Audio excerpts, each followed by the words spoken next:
My name is Jane, and this is the story of how I took control of my life and reclaimed my self-worth after my husband, Derek, betrayed me. I am a 35-year-old lawyer in Boston, and for the longest time, I thought I had the perfect life. I was married to Derek, a successful 38-year-old owner of a textile company. We had a beautiful home, and from the outside, everything seemed perfect. But things started to change. Derek, once attentive and loving, began to withdraw. He spent more time at work, frequently took business trips, and was often preoccupied. At first, I attributed it to the pressures of running a business, but soon, I started to notice other signs. Derek began to criticize me more often, particularly about my appearance and my career. Despite being a prominent lawyer, he belittled my success because I didn't earn as much as he did. The turning point came one evening when Derek was on yet another business trip. I was feeling lonely and decided to use his old laptop, which he rarely used. That's when I stumbled upon a secret Instagram account. My heart pounded as I scrolled through the messages and photos. It was clear that Derek was having an affair with a woman named Jessica, a beautiful young woman in her mid-20s.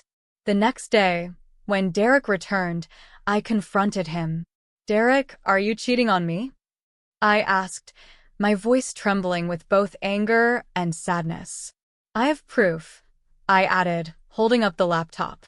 Derek didn't even flinch. Instead, he looked at me with cold eyes and said, "Jane, you're just not interesting anymore. You're always busy with your pointless cases, and frankly, you're not a supermodel. I need someone who can keep up with me and make me feel alive." His words cut me deeply. I had always supported him, stood by him through thick and thin, and this was how he repaid me. I couldn't believe the man I had loved for over a decade was capable of such cruelty. But instead of breaking down, I decided to fight back. I remembered the prenuptial agreement we had signed. It clearly stated that if Derek cheated, I was entitled to half of his business. It was a detail he had likely forgotten or hoped I wouldn't remember. I moved out of our house and returned to my childhood home, which was in my name. It was a small comfort in the midst of my turmoil. I immediately started preparing for the legal battle ahead. Derek, however, was not done with his deceit. He tried to manipulate me, suggesting that we could work things out, but I knew better. His only goal was to drag out the divorce and make me give up my rightful share of his business. I arranged a meeting with Liam, Derek's lawyer. Liam and I had crossed paths professionally a few times, and I knew he didn't anticipate facing me in this situation. When I presented him with the evidence of Derek's affair and the prenuptial agreement, he was visibly shocked. It was clear that Derek had not been entirely honest with him. "Liam, I have all the proof I need," I said calmly, handing over the documents and photos. "Derek cheated on me, and as per the prenup, I'm entitled to half of his business." Liam studied the documents, his hands trembling slightly. "Jane, I had no idea," he stammered.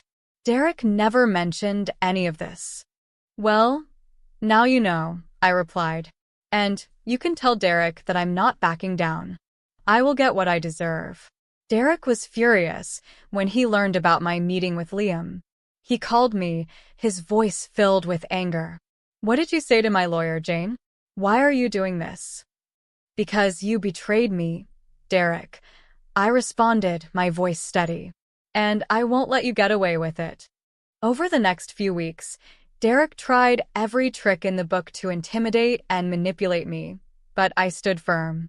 I hired a lawyer from my firm to represent me, ensuring minimal interaction with Derek. The prenuptial agreement made the process straightforward, and with ample evidence of his infidelity, I was confident that I would secure my share of his business. Despite Derek's attempts to make me give up, I remained resolute. I was determined to reclaim my self-worth and build a better future for myself. This was just the beginning of my journey, and I knew there would be more challenges ahead, but I was ready to face them head-on. After the initial shock and pain, I knew I had to be strong and strategic. I couldn't let Derek's betrayal define me. Returning to my childhood home was both comforting and empowering. It was a place filled with memories of simpler times, and it gave me the strength I needed to move forward. As I settled into my new routine, I focused on gathering all the necessary documents and evidence for the divorce. My legal mind was sharp, and I was meticulous in my preparations. I had no intention of allowing Derek to manipulate the situation any further. Meanwhile, Derek continued his attempts to intimidate me. He sent me a series of messages, alternating between anger and pleading. He couldn't fathom that I was serious about taking half of his textile company. He had always underestimated me, and now he was paying the price. One evening, as I was organizing my documents, I received a call from Derek. "Jane, we need to talk," he said, trying to sound calm but failing to mask the desperation in his voice. "Derek, there's nothing left to talk about," I replied, keeping my voice steady. "We're going through with the divorce, and you know why. Please, Jane, can't we just settle this without all the legal drama?" he pleaded. "Think about our years together." I took a deep breath, feeling a mixture of sadness and resolve. "Derek, you made your choice when you cheated on me. Now, I'm making mine. I won't back down." The next day, I had another meeting with Liam. This time, he seemed more prepared, but I could see the tension in his eyes. We met at a cafe, and as we sat down, I noticed he was more cautious with his words. "Jane, I understand your position," Liam began, trying to maintain a professional tone. "But is there any way we can reach a settlement that both parties can agree on?" "Liam, the prenuptial agreement is clear," I said firmly. "Derek cheated, and I'm entitled to half of his business. There's no room for negotiation on that." He nodded, acknowledging the strength of my case. "I understand. Derek hasn't made this easy for any of us." I leaned in, looking him straight in the eye. "Liam, I don't want to drag this out any longer than necessary. The sooner we finalize this, the better it is for everyone involved." After our meeting, I felt a renewed sense of determination. I knew Derek was feeling the pressure, and I was ready to see this through to the end. Over the next few weeks, my lawyer and I worked tirelessly to ensure every detail was covered. We left no stone unturned. Derek's attempts to prolong the process were futile. His financial situation was deteriorating rapidly. He had spent a significant amount of money on Jessica, and now, with the prospect of losing half of his business, he was starting to feel the pinch. The house he once boasted about was on the market, and he had moved into a modest condo. One morning, as I was getting ready for work, there was a knock on my door. I opened it to find Derek standing there, looking defeated and weary. I invited him in, not out of kindness, but because I didn't want the neighbors to witness the scene. "Jane, please," he began, his voice breaking. "I know I messed up, but don't take my business. It's all I have left." I looked at him, feeling a mix of pity and satisfaction. "Derek, you put that clause in the prenup yourself. You thought you were untouchable, and now you're facing the consequences of your actions." Tears welled up in his eyes. "I've put my relationship with Jessica on hold. I know it was a mistake. Maybe we can give our marriage another chance." I couldn't help but laugh at the audacity of his proposal. "Derek, there's no going back. You showed your true colors, and I deserve better. This is my chance to start over, and I'm taking it." He continued to plead, but my mind was made up. I escorted him to the door and watched as he walked away, knowing that I had finally taken control of my life. The divorce proceedings continued, and despite Derek's attempts to find a new lawyer, no one was willing to take his case against me. My reputation in the legal community was strong, and no one wanted to go up against me, especially with the clear evidence I had. Eventually, Derek conceded. He agreed to the terms of the prenup, and we finalized the divorce. I was awarded half of his textile company, which was a significant victory for me. I appointed a manager to handle my share of the business, ensuring it continued to thrive. With the divorce behind me, I felt a newfound sense of freedom. I was no longer defined by my marriage or Derek's betrayal. I had reclaimed my self-worth and was ready to build a new future for myself.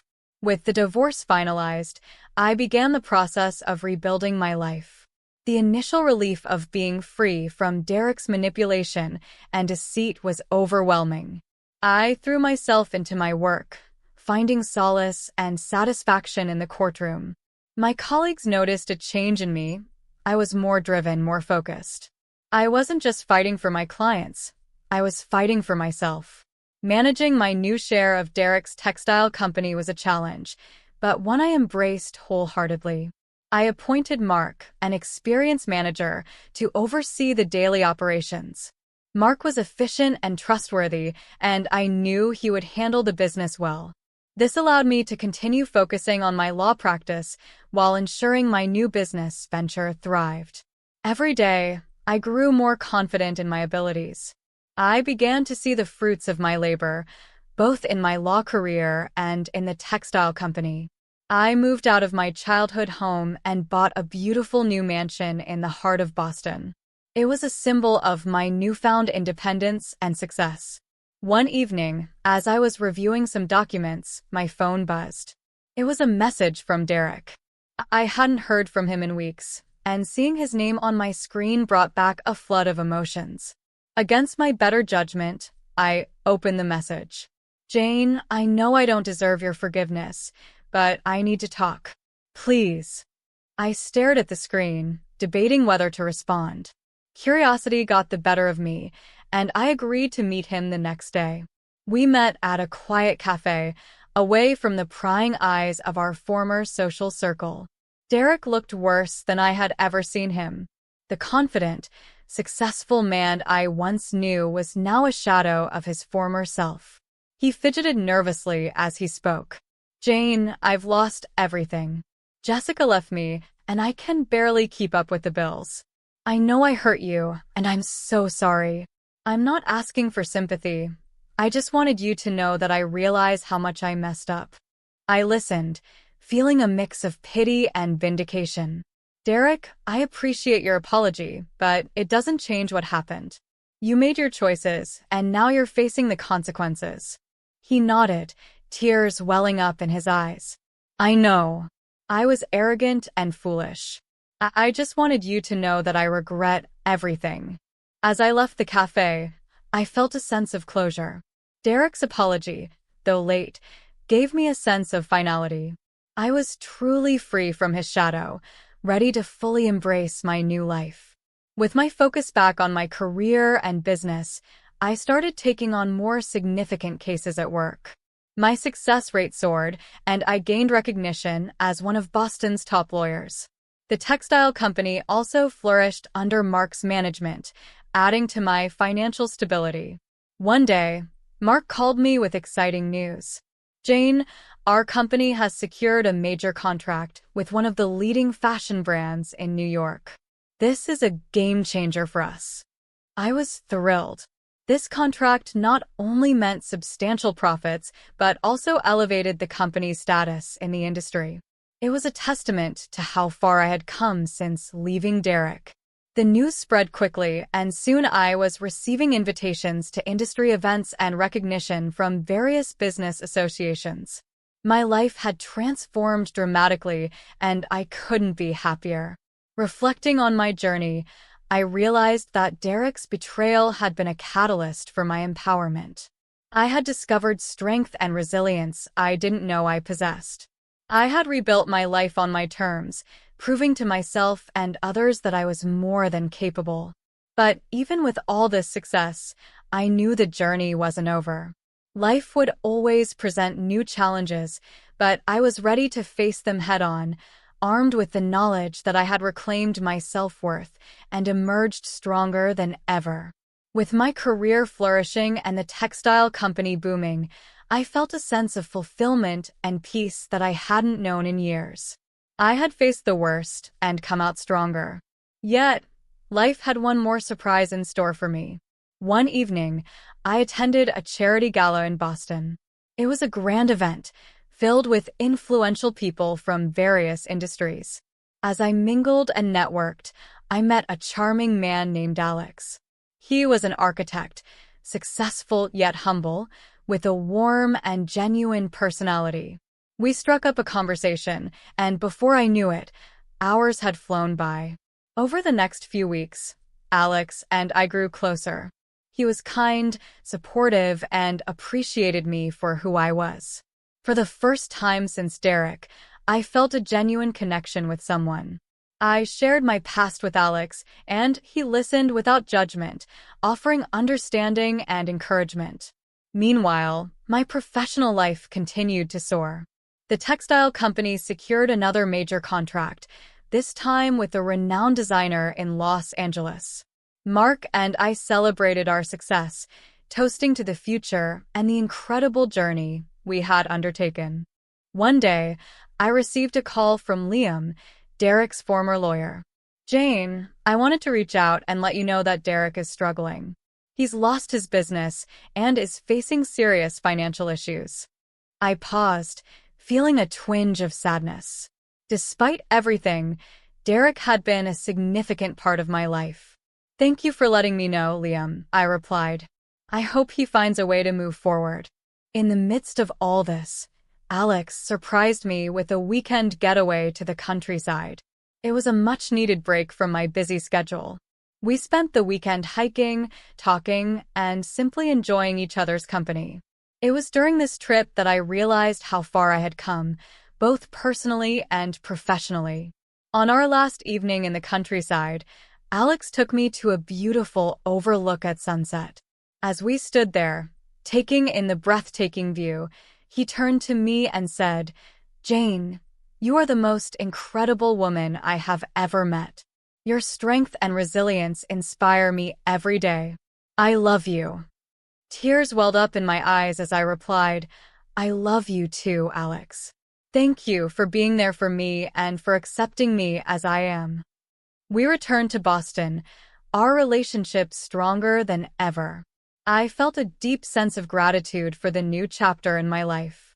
Derek's betrayal had been painful, but it had also led me to discover my true self and find happiness again.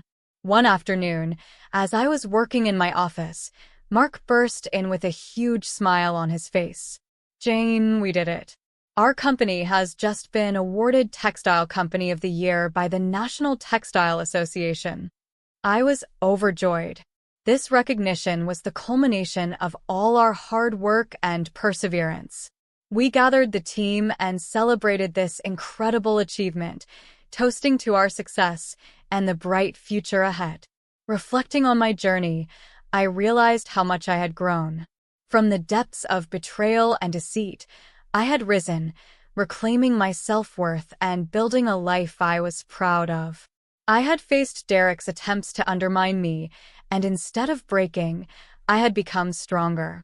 As I stood on the stage, accepting the award for our company, I looked out at the audience and saw Alex, Mark, and my colleagues cheering for me. It was a moment of triumph, a testament to my resilience and determination. In the end, I learned that empowerment comes from within. Despite the challenges and setbacks, I had reclaimed my life and found happiness on my terms. My story was one of strength, resilience, and the unwavering belief that we can rise above betrayal and deceit to build a better future.